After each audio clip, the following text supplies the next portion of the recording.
শপথ গ্রহণের আগেই নবনির্বাচিত প্রেসিডেন্ট ডোনাল্ড ট্রাম্পের মন্ত্রিসভার সদস্যদের যোগ্যতা ও সক্ষমতা নিয়ে প্রশ্ন উঠতে শুরু করেছে নানা মহলে।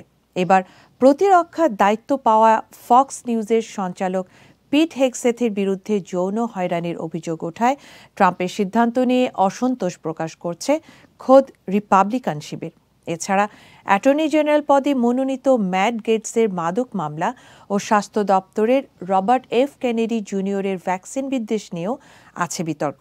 যদিও বিশেষজ্ঞরা বলছেন, মন্ত্রিসভা নির্বাচনের ক্ষেত্রে নিজস্ব এজেন্ডা বাস্তবায়নকেই প্রাধান্য দিয়েছেন ট্রাম্প।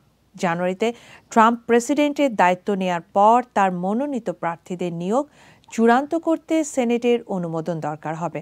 সেনেট এবার রিপাবলিকানদের দখলেই থাকছে। তারপরও নতুন মন্ত্রিসভার এই প্রার্থিতা দ্বিদলীয় শুনানিতে নানা প্রশ্নের মুখে পড়বেন বলেই মনে করা হচ্ছে। পুলিশ জানিয়েছে, পেন্টাগনের জন্য মনোনীত প্রার্থী পিট হেগসেথ 2017 সালে ক্যালিফোর্নিয়ায় যৌন হয়রানির একটি অভিযোগে তদন্তের মুখে ছিলেন।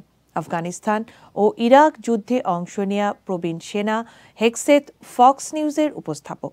তাকে কখনো গ্রেফতার করা হয়নি। তিনি ভুল কোনো কিছু করার কথাও অস্বীকার করেছেন।